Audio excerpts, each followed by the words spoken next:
Well, I've put together a kit of papers to make the 21st scrapbook layout with using only scrap paper.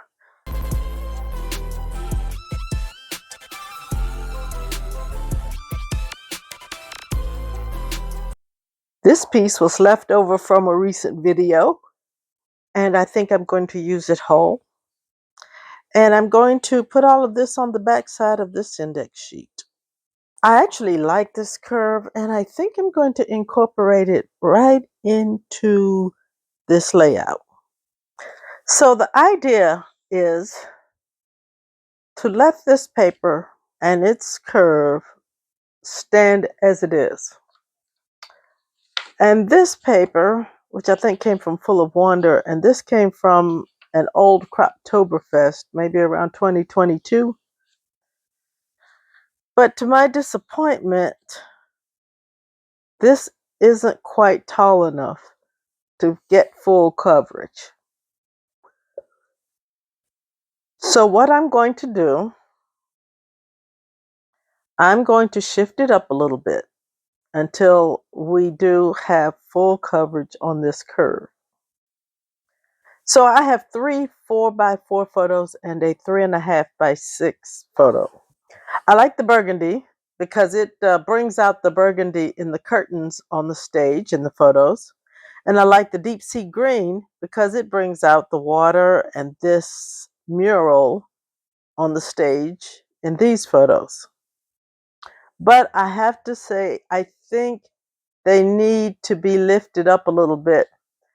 And so I'm going to take this scrap of yellow and mat the 4x4s behind it. Now, with this amount of paper, I'm going to trim a little bit off of my 4x4s, but I have plenty of space to do that. But I don't have enough paper remaining for this photo, but I found this variety mat card, and it will be perfect. I'll just trim it down a little bit, and that will offset it just right. Now that still leaves me with a little gap down here at the bottom, and so I'm going to cut a little over an inch off. When I cut my 4 inches here to make my 4x4s, I'll take whatever is left and cover this bottom with that. And now that I'm looking at it, I must have used this paper to punch something because this end is not straight. But we will deal with that non-straight edge while we are creating this page. So I'll go do my cutting. I'm going to cut this into 4x4 mats for these photos, and then I'll take whatever strip is remaining and put it here at the bottom. So I have arranged my papers after I've cut them. I straightened the edge on this deep sea green paper here. And when I made the mats for these 3 photos here, I took what remained and I put it up here at the top. And I made 3 mats, and I trimmed down this photo from 4x4 to basically a 3 3/4 by 2 3/4. And the mat is a 4-inch wide by 3-inch tall mat. And what that did for me was to allow me to preserve the view of the curve on the page. So the next thing I want to do, I think I have a sticker to cover up this seam, and I'm going to adhere all of this down and make the final decorations. Now I have everything adhered down, and I found these stickers from the Totally Tonal Blue and Green Duo Pack. It's dated around 2022, and I believe this one right here is the best match to the green on my layout. So I'm going to add this. You know, this is not going to work because I'm trying to cover the seam, and this just doesn't cover the seam.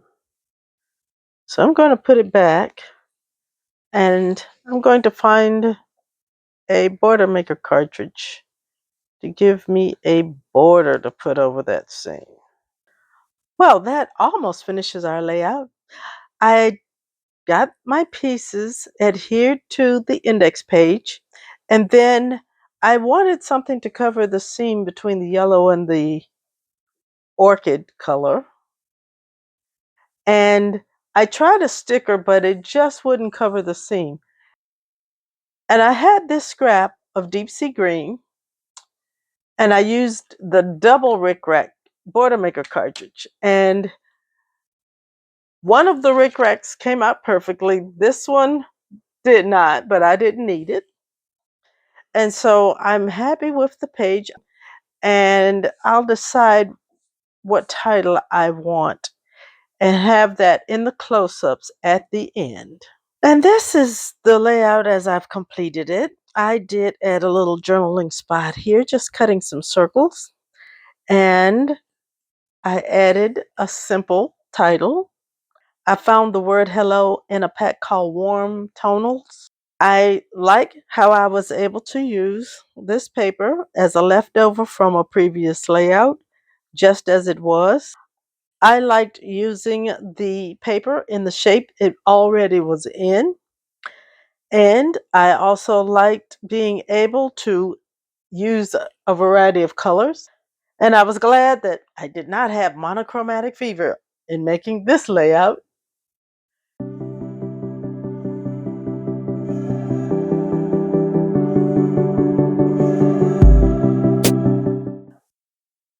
This is the 20-second layout that I'm making from the Scraps Only Challenge. I cannot use a pattern paper background or solid cardstock. I'm going to end up welding these two pieces together. This is around 3 inches. This is a little around 9 inches. And there will be a surprise at the end. But meanwhile, my plan here is, as I see these two photos have a white frame around them, I want to have a white frame around these two photos also. Now, at the moment, I'm a little low on scraps of white cardstock. So I'm going to use Variety Mat cards, which I've been trying to use Variety Mat cards anyway this year. So this is helping with that goal. I'm going to search for cards that are similar to these that have enough of a white center that I can cut a nice frame around them and use up that mat card. These are the, if I can't find anything else, cards. I'm going to go look through my supplies and see what I find.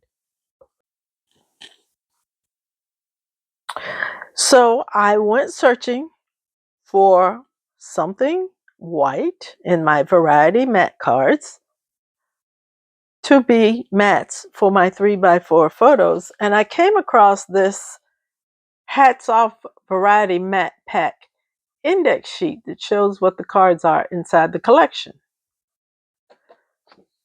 But this is the back side, and I was just thrilled. I'm about to cut this. It's 6.5 by 4.5. So I'm about to first cut it in half, and then I'll probably do a little more trimming around it to get these two pictures on. So I have my paper here, and I don't even have to cut anything for this particular layout. I'm going to weld these two pieces together. So I'm putting them face down. And I did consider this side of the paper, but I liked the other side better. And I'm using my 13 by 13 inch mat to line up my paper to get it so it's 12 inches tall. And now that I have the papers positioned and where I feel it to be straight, I'm going to take my tape runner. Now you can do this with tape runner, with repositionable. You can do it with the tape chips, which I do like to do. But I'm putting the tape runner so that it's crossing the seam. And I'm putting a fair amount. I'm not doing a full long line, but I'm putting enough on that it's covering both this piece and that piece. And I'm reaching into my bag of scraps that are about an inch or so thick. And I'm pulling out one I don't think I'd use anywhere else. And I'm covering up that seam, and I'm covering up where we placed the tape runner.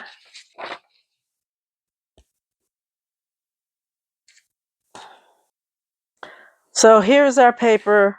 It has been welded together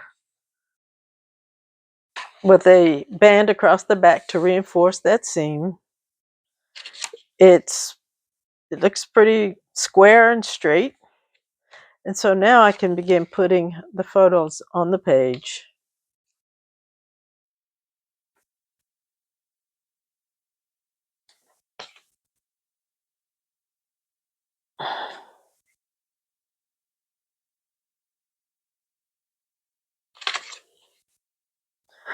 And I think I'll put a title right there.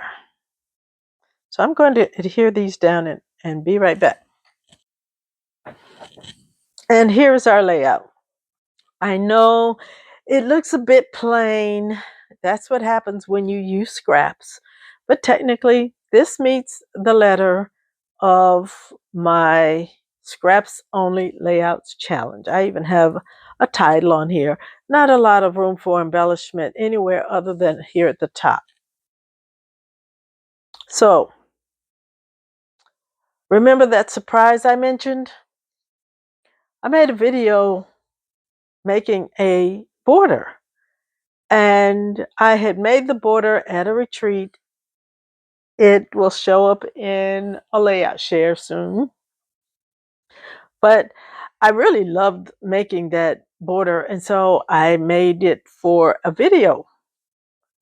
And so I love pulling out my pre-made pages and now pre-made borders. And I think that this border is exactly what this page needs and is all that this page needs. Hit the like button if you agree. Leave a comment if you agree that this border worked well with this layout. Also, like the video, subscribe to the channel, and YouTube says there's another video right here that you will enjoy. So I hope you'll watch it.